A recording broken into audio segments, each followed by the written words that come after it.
თანამშრომელ ტიტე ხავთას ქრთამის სახით $5,000 გადასცა. ხავთასმა განაცხადა, ეს ფული სამსახურის უფროსის, თამას თანავასთვის უნდა მიმეცაო, თუმცა თანხა საკუთარ სახლში შეინახა. ეს ყველაფერი შეხსული იყო შინაგან საქმეთა სამინისტროს იმ მუშაკების მიერ, რომელთა აგენტის გახდათ ეს ვაგარშაკ რუსო. ეს იყო ქრთამის პროვოკაცია. სისხლის სამართლის დანაშაულის პროვოკაცია საქმეზე ცალკე დანაშაულია. თანავას სასამართლომ წელიწადი და 6 თვით, ხოლო ხავთას 2 წლით თავისუფლების აღკვეთა მიუსაჯა. საქმის მასალებიდან ირკვევა, რომ 2000 წელს გიორგი კურკუმული დიდუბე-ჩუღურეთის სასამართლომ ქრთამის მიცემის წაქეზების ბრალდებით გაასამართლა. ამ საქმეშიც დაზარალებული ვაგარშაკ ლორის რუსოა. კურკუმული და ვაგარშაკი ერთმანეთს რკინიგზის გადაზიდვის სამსახურში შეხვდნენ, სადაც კურკუმული რიგით თანამშრომლად მუშაობდა. ცისტერნების დაქირავების განზრახვით ვაგარშაკმა კურკუმულს მიაკითხა, რომელიც სახლობის მისაღებად ზემდგომთან გაგზავნა.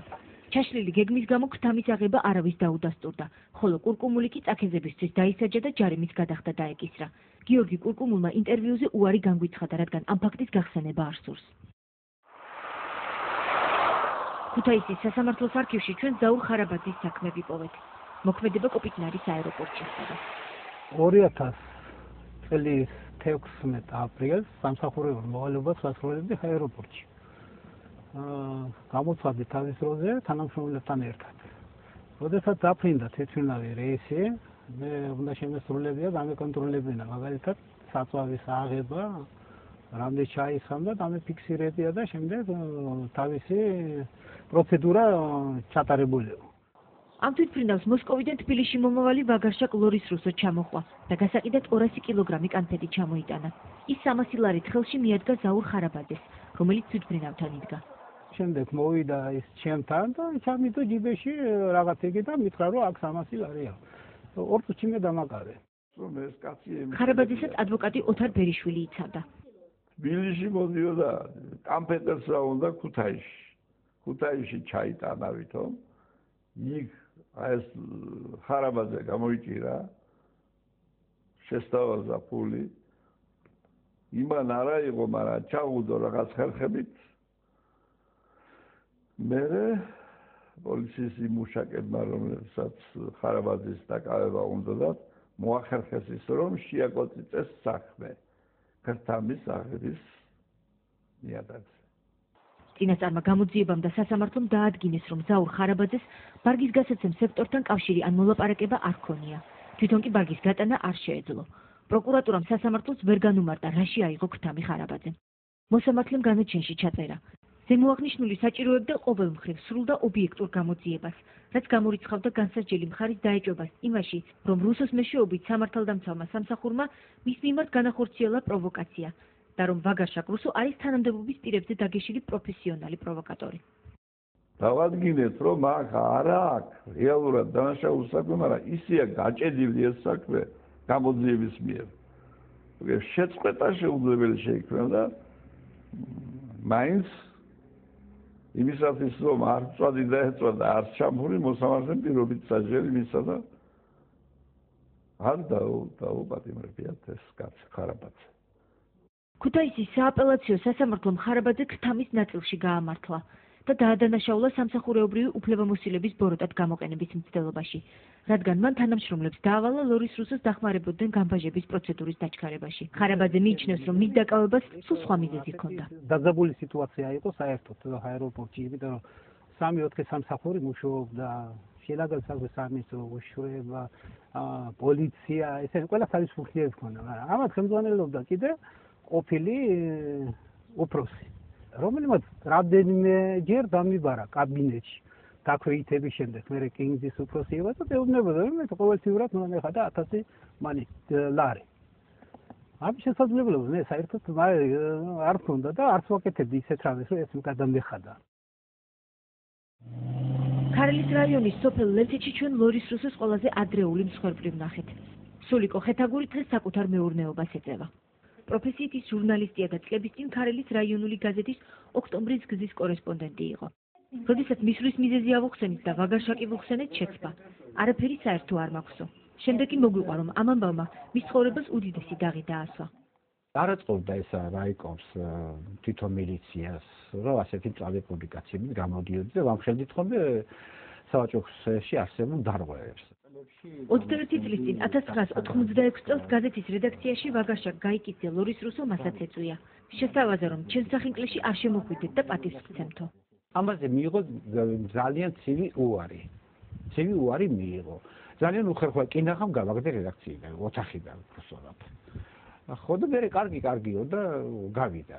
იმისი გასვლა იყო და შემოწმინე კიდევაც სამართალ დამცავი ორგანოები. ლორის რუსო მაშინაც ჩვეული წესით იმოქმედა. ამას მოახერხა იმან რომ დაბლა სხვის სამუშო მაგიდის ბოლო უჯაში გამოღებული იყო ისე ჩააგდო იქ ფული. არ გაინძრეო ადგილზე გავშიშტი რა თქმა უნდა რაღაცა სპეციალური ის ქონდა დღესაც რომ დამანათეს არაფერი და ანაბეჭდები ქონდა ხელის მის ჩამონართვა. ხო და დაიწყეს ფულის ძებნა და სხვა მუშაკის მაგიდაში იპოვეს დაბლა ჩადებული. და გაკავის ის მუშაკი იქ იმ დროს იმყოფებოდა. არ იყო. მარტო მე ვიყავი ოთახში. საბჭოთა პროკურატურამ დაკავებული ჟურნალისტები ორ კვირაში გაათავისუფლა და ბრალის დაუდასტურებლობის გამო საქმე შეწყვიტა. ჩვენ მოვიპოვეთ ინფორმაცია, რომ ვაგაშაკის ერთ-ერთი ბოლო საქმე მარნეულის სასამართლოს არქივში ინახებოდა. სასამართლოში ვნახეთ სისხლის სამართლის საქმე მამუკა ალავიძის წინააღმდეგ. საქმის მასალების მიხედვით შინაგან საქმეთა სამინისტროს გენერალურმა ინსპექციამ მახას ჩიკულაძის ხელმძღვანელობით 2006 წლის 18 სექტემბერს მარნეულის პოლიციის მიმდებარე ტერიტორიაზე ამავე პოლიციის თანამშრომელი მამუკა ალავიძე დააკავა. ბრალად მას $500 ქრთამის აღება წაუყენეს. ბრალდების მიხედვით ალავიძე მარნეულის პოლიციიდან გამოიტანა ინფორმაცია, რომელიც შეიცავდა ორ ნარკოგამსაღებლის გვარს, სახელს და მისამართს და ვინმე გოგოლაშვილს მიჰყიდა. გოგოლაშვილს ეს ინფორმაცია სჭირდებოდა წინასწარ პატიმრობაში მყოფი ნათესავისთვის, რომელიც ინფორმაციას მიაწვდიდა პროკურატურას და სანაცვლოდ მიაღწევდა საპროცესო გარიგებას. სულ სხვას ამტკიცებდა დაცვის მხარე. მამუკა ალავიძის მტკიცებით მას ინფორმაცია გადასცა ვინმე ვაჟა მაისურაძემ და სხოვა გოგილაშვილისთვის მიეყიდა $500 და დაპირდა რომ თანხას შუაზე გაუყოფდა. ვაჟა მას უთხრა გვარებს და მისამართებს მე ჩაგაწერინებ, მაგრამ მე ნუ გამომაჩენ, ახლობელია და ფულს ვერ მოვთხოვო. გამოძიებას ალავიძე უმტკიცებდა, რომ ის მარნეულის პოლიციაში არასრულწლოვანებს კურირებდა და ნარკოგამსაღებლებზე ინფორმაცია ვერ ექნებოდა. ის აცხადებდა, რომ მისი დანაშაული იყო თაღლითობა და არა ქთამის აღება. ამის დასამტკიცებლად ის აყენებდა შუამდგომლობას გამომძიებელ მაისურაძესა და პროკურორ ფერაძის წინაშე, რომ გამოეძიებინათ ვაჟა მაისურაძის მონაწილეობა დანაშაულში. ასევე მოეხდინათ დალუქული ტელეფონისა და სიმბარათის დათვალიერება. მაგთისა და ჯეოსელის ოფისებიდან გამოეთხოვათ მონაცემები. ალავიძე ყოველთვის ერთი და იგივე პასუხს იღებდა. შუამდგომლობა უარყოფილ იქნას უსაფუძვლობის გამო. ჩვენ გავარკვიეთ, რომ ხსენებული ვაჟა მაისურაძე იგივე ჩვენთვის კარგად ნაცნობი ვაგაშაკ გაიკითხე ლორის რუსოა. აღმოჩნდა, რომ ის გენინსპექციის მიერ დაგეგმილ ზოგიერთ სპეცოპერაციაში დედის ოლია კოსტასასული მაისურაძის გვარს იყენებდა. რაც შეეხება სახელს, მას ახლობლები ისედაც ვაჟად მოიხსენიებენ. ვაგაშაკი თავდაპირველად ზაურ ხარაბაძესაც მაისურაძედ გაეცნო. ჩვენ ვაგაშაკთან შეხვედრა მოვისურვეთ, მაგრამ აღმოჩნდა, რომ ის მითითებულ მისამართზე არ ცხოვრობს და არც არასოდეს უცხოვრია. ის არც სასამართლოებზე ცხადდება. მრავალგზის დაზარალებულისთვის კითხვის დასმა შეუძლებელია. მამუკა ალავიძე ქრთამის აღებისთვის გასამართლდა. მას გაუფორმეს საპროცესო შეთანხმება და მიუსაჯეს 4 წლით თავისუფლების აღკვეთა და 10,000 ლარი ჯარიმის გადახდა.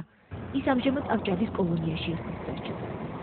სწორედ ამ კოლონიაში ვაგაშაკის ანგარიშზე კიდევ ერთი პოლიციელია, რომელმაც თავისი ამბის გახმაურება ვერ გადადა. გენინსპექციის და ვაგაშაკის ნაყოფიერი თანამშრომლობის შედეგად კი ავჭალის კოლონიის ბინადართა რიცხვი თანდათან იზრდება.